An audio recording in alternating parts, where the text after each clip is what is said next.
வணக்கம் மக்களே, சற்றுமுன் கிடைத்த தகவல் ஒன்றை பார்க்க போகிறோம். தகவலை பார்ப்பதற்கு முன்னதாக நீங்கள் நம்மளுடைய சேனலுக்கு புதிய பார்வையாளர்களாக இருந்தீர்கள் என்றால் மறக்காம நம்மளுடைய சேனலை சப்ஸ்கிரைப் செய்து வைத்துக் கொள்ளுங்கள்.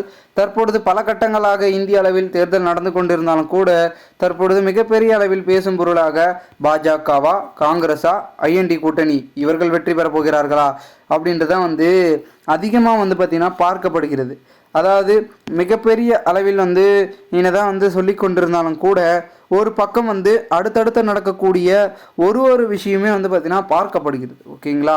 ஏன்னா தற்பொழுது நம்மளுடைய பார்த்திங்கன்னா பாஜகவை தோல்வி அடையும் அப்படின்னு என்னதான் நம்மளுடைய காங்கிரஸ் தலைவர் ஒருவர் சொல்லிட்டு இருந்தாலும் கூட யார் சொல்லிட்டு இருக்காருன்னு கேட்டிங்கன்னா பாசி சொல்லிட்டு இருக்காரு. அதாவது மக்களவை தேர்தல் பரப்புரைகளில் காங்கிரஸ் தேர்தல் அறிக்கை பேசும் பொருளாக இருக்கிறது அப்படின்னு சொல்லிட்டு இருந்த அவர் என்ன சொல்லியிருக்காருன்னா, இந்த தேர்தல் காங்கிரஸ் தனது சிறந்த செயல்பாட்டை செயல்படுத்தியதாகவும் முன்னாள் நிதி அமைச்சராக இருக்கக்கூடிய சிதம்பரம் அவர்கள் தெரிவித்திருக்கிறார். அதாவது வேளாண்மை, பண வீணாக்கத்திற்கு உரிய விளக்கம், தீர்ப்பை தர மோடி தயாராகிறாரா, இல்லைன்னா பார்த்தீங்கன்னா இதற்கு காரணம் பாஜக தோல்வியை அடையும், காங்கிரஸ் கூட்டணி வெற்றி பெறும், ஆட்சி அமைக்கும் அப்படின்றத அவர் நம்பிக்கையாக சொல்கிறார்.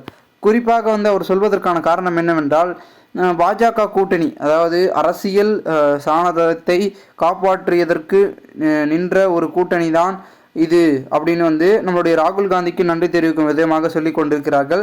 அதாவது மகத்தான மக்களை வணங்குகிறேன் என்று பார்த்தீங்கன்னா நம்மளுடைய கூறிய ராகுல் காந்தி அவர்கள் ஐஎன்டி கூட்டணி அரசு அமையும் என அஞ்சுவது எல்லாமே இப்பொழுது இருக்கக்கூடிய பாஜகவின் நோக்கமாக இருக்கிறது. ஆனால் உறுதிப்பட வெற்றி அமைப்போம் அப்படின்றத ஒரு பக்கம் சொல்லிட்டு இருக்காங்க. இந்த ஒரு சூழலில் அடுத்தடுத்து நடக்கக்கூடிய ஒடிசா, பீகார், சத்தீஸ்கர், இமாச்சலம் உள்ளிட்ட 8 மாநிலங்களில் 7 கட்டங்களாக அதாவது 58 தொகுதிகளுக்கான வாக்குப்பதிவு ஜூன் 1ஆம் தேதி நடக்க உள்ள நிலையில் அங்கும் தேர்தல் பரப்புரை முடிந்து வந்துள்ளது. அதிலும் 57 எம்பி பதவிக்கு மொத்தம் 904 வேட்பாளர்கள் போட்டியிட்டுள்ளனர். இவர்கள் முக்கிய விஐபி வேட்பாளராக மோடி 3வது முறையாக அதாவது வாரணாசியில் பார்த்திங்கன்னா போட்டியிடுகிறார் என்றும் எதிர்த்து காங்கிரஸும் பார்த்திங்கன்னா சார்பில் நிறைய விதமான முக்கிய புள்ளிகளும் போட்டியிடுகிறார் என்றும் கூறப்படுகிறது. இதனால் மிகப்பெரிய அளவில் பார்த்திங்கன்னா ஒரு அதிருப்திகள் இருந்தாலும் கூட எல்லா இடத்துலையும் பிஜேபி வெற்றி பெற்றால் நம்மளுடைய பார்த்திங்கன்னா தமிழகத்தில் ஸ்டாலின் அவர்களுக்கு தான் கொஞ்சம் சிக்கல். ஏன்னா அவங்க எல்லாத்துலேயும் போயிட்டாங்கன்னா ஆல்ரெடியே கொஞ்சம் திமுகவை சீண்டி கொண்டே இருக்கிறார்கள், இன்னும் அதிகமாக சீண்டுவாங்க அப்படின்றத சொல்லப்படுகிறது. பொறுத்திருந்து பார்க்கலாம் என்ன நடக்கிறது என்பதை.